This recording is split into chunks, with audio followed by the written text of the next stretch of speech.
yang terhubung ke dalam sistem daring dengan berbagai fitur itu diibaratkan sebagai pisau bermata dua yang bisa bermanfaat tetapi juga dapat membahayakan kehidupan anak-anak.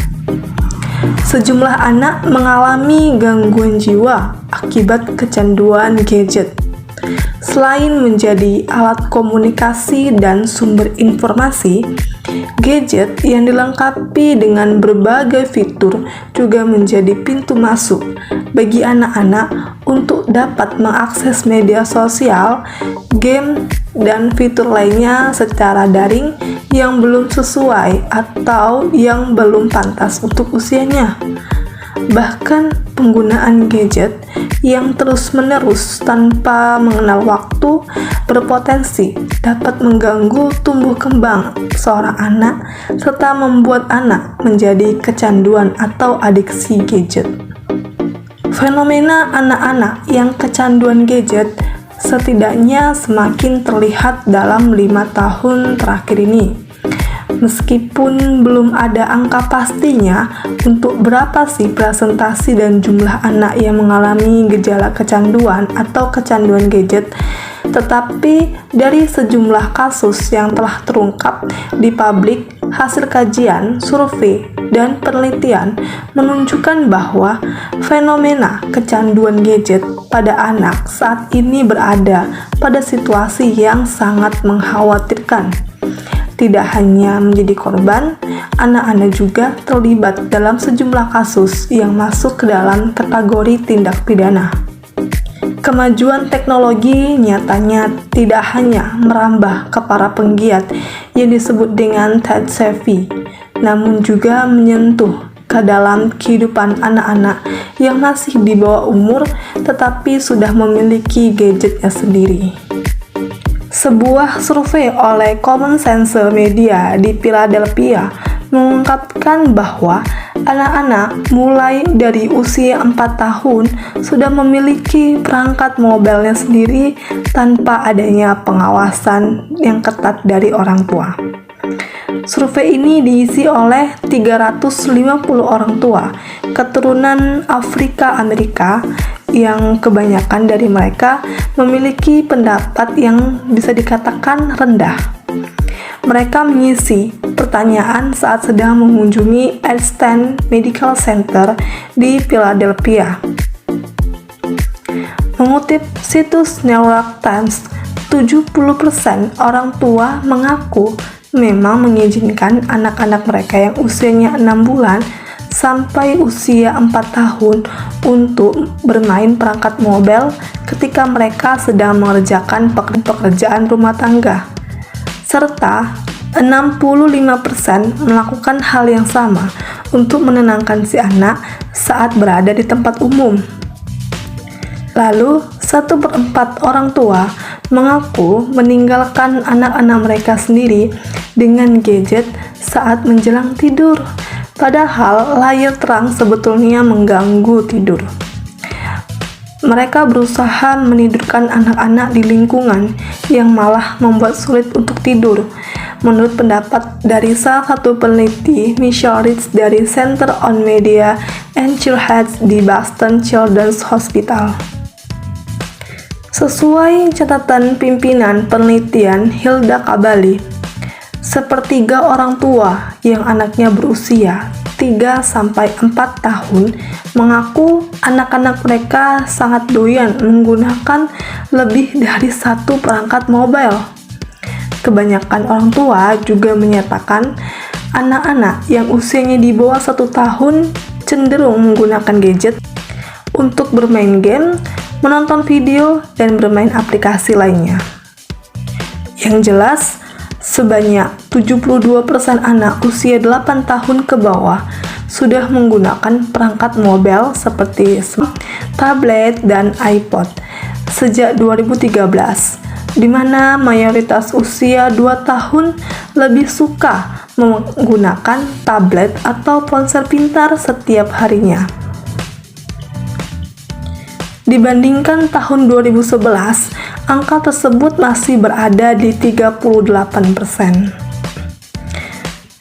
Menurut Profesor Psikolog Cambridge University Kathleen Hirschpasek yang tidak terlibat dalam penelitian, fenomena ini sungguh membahayakan.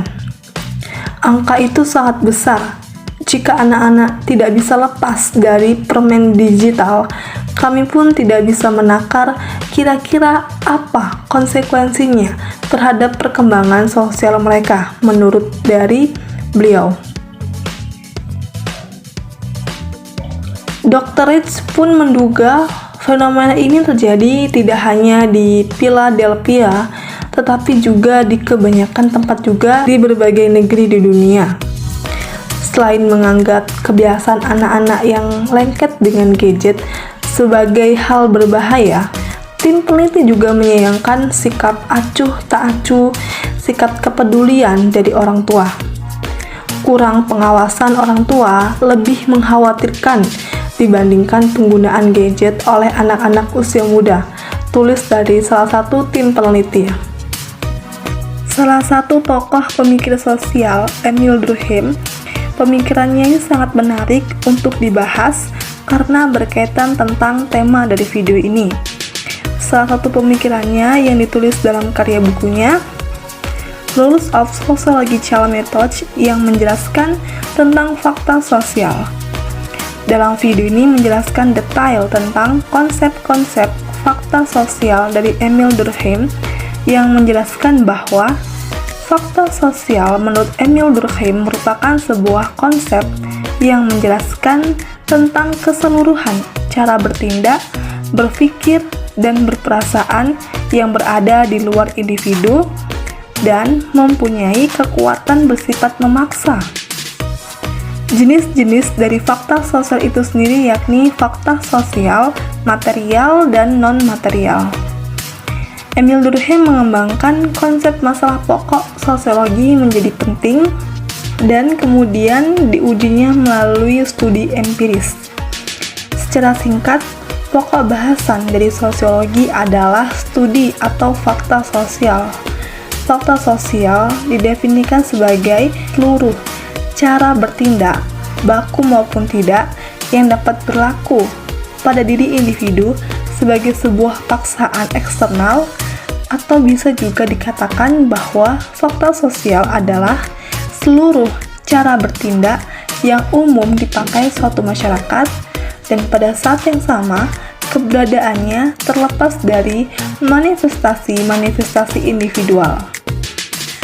Asumsi dasar dari pendefinisian Durkheim tersebut adalah bahwa gejala sosial itu real, benar, dan nyata, dan mempengaruhi kesadaran individu serta perilakunya.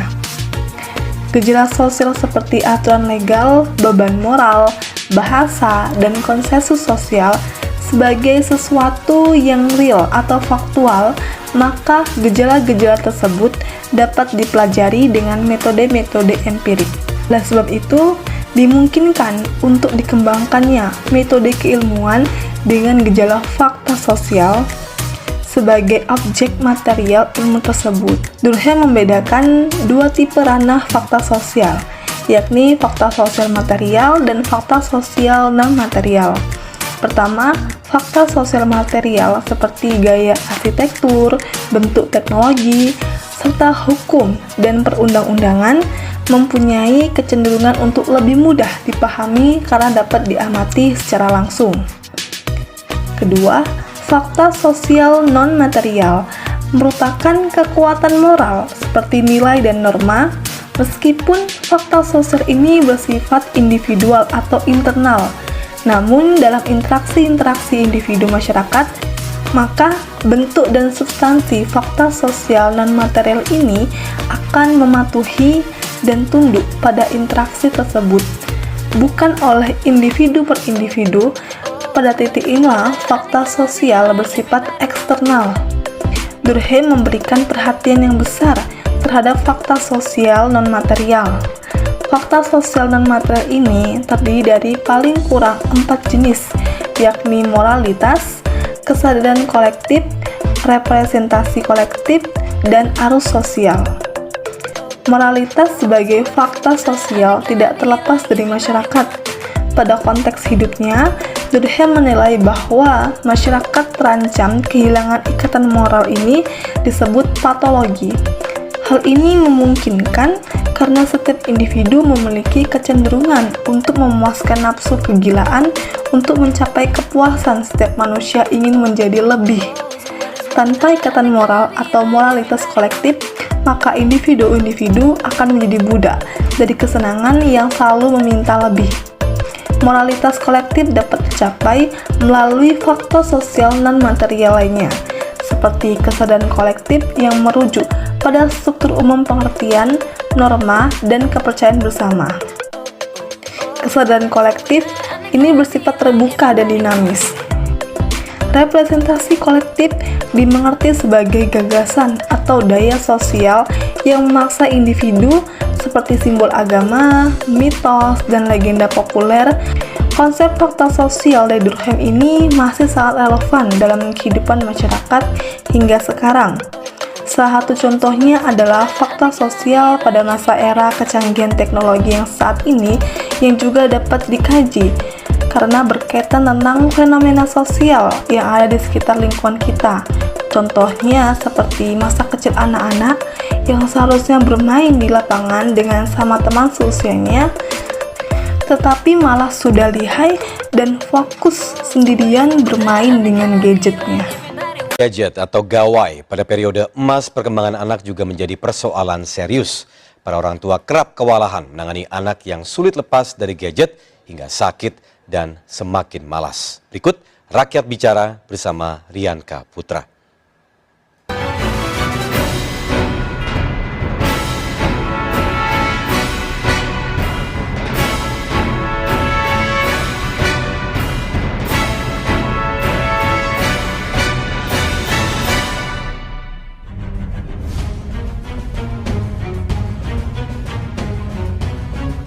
Permasalahan anak-anak di Indonesia makin hari makin pelik, tak hanya soal gizi buruk. Namun di zaman teknologi canggih seperti ini, kecanduan gadget atau gawai juga menjadi persoalan serius bagi para anak-anak. Saya menemui Viko, bocah yang mengalami gejala kecanduan gadget hingga matanya rusak.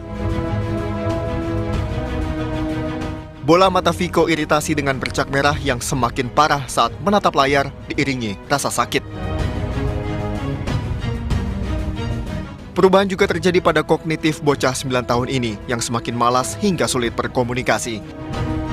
Selanjutnya adalah video dari hasil wawancara mengenai alasan orang tua mengizinkan anaknya yang masih di usia dini menggunakan gadget, yaitu dua orang ibu yang kesehariannya tidak hanya berfokus dalam urusan rumah tangga, tetapi juga melakukan usaha membantu ekonomi keluarganya, yaitu sebagai wirausahawan. Berikut adalah hasil wawancaranya.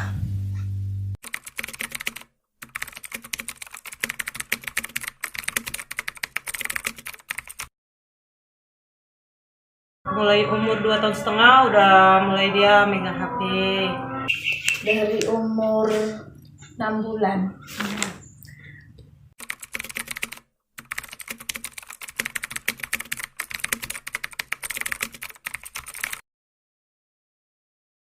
Sehari itu bisa beberapa kali, tapi dia durasinya nggak lama untuk melihat HP itu, hanya sebentar, paling pun ada 15 menit karena dia gampang bosan. Enggak hitungan jam lah, paling ya 5 menit gitu. Ya ngasihnya pas mau nidurkan, karena kan didengarkan lagu-lagu ya, tentang lagu-lagu agama-agama gitu, biar bisa tidur.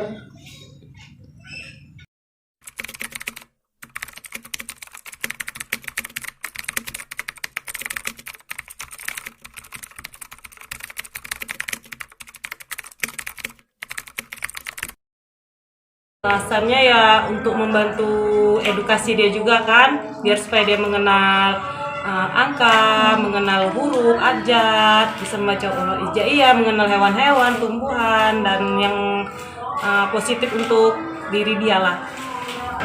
Alasannya ya itu, kalau mau nidurkan, dia itu suka kalau dengarkan suara-suara lagu-lagu gitu. Jadi sambil pengganti mamanya lah, nyanyi-nyanyikan, jadi kasih HP aja.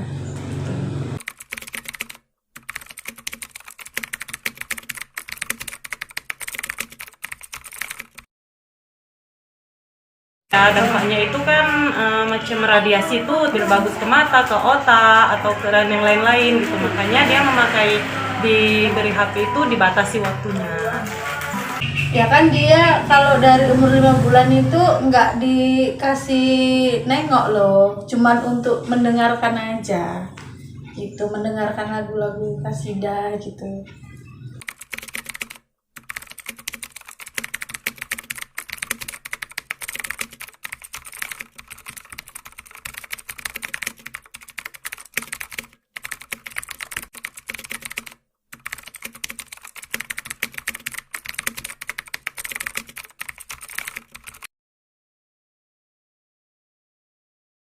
Meringankan beban, karena kan dia pastinya anteng sih kalau udah melihat HP, dia tidak enggak mengganggu pekerjaan rutinitas ibunya, dia tenang. Bisa, pada saat itu ya bisa, kalau dikasih HP itu ya senang, diem. Ya memang mengurangi beban orang tua, karena kan kalau digendong nggak diem-diem, dikasih HP diem.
Masuk ke dalam persoalan dampak mengenai penggunaan gadget terhadap perkembangan sosial anak usia dini, di mana dampak tersebut memiliki dampak positif dan dampak negatifnya.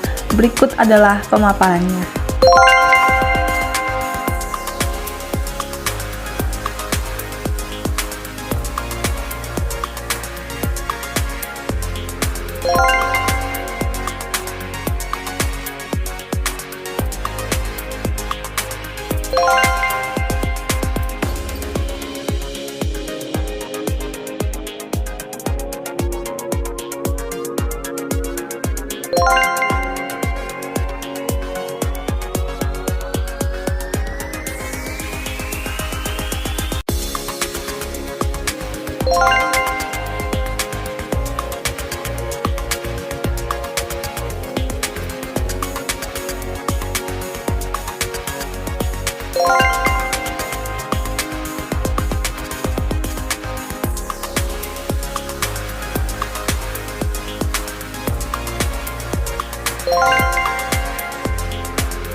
Setelah mengetahui tentang dampak dari penggunaan gadget terhadap anak usia dini, di sini akan diberikan mengenai tips mengatasi anak yang kecanduan gadget, karena memang gadget itu bisa menjadi obat mujarab yang dapat membuat anak ini anteng dan diam. Tapi bukan berarti orang tua bisa membiarkan anaknya berjam-jam menggunakan gadget, bukan. Berikut ini beberapa tips untuk mengatasi anak yang kecanduan gadget.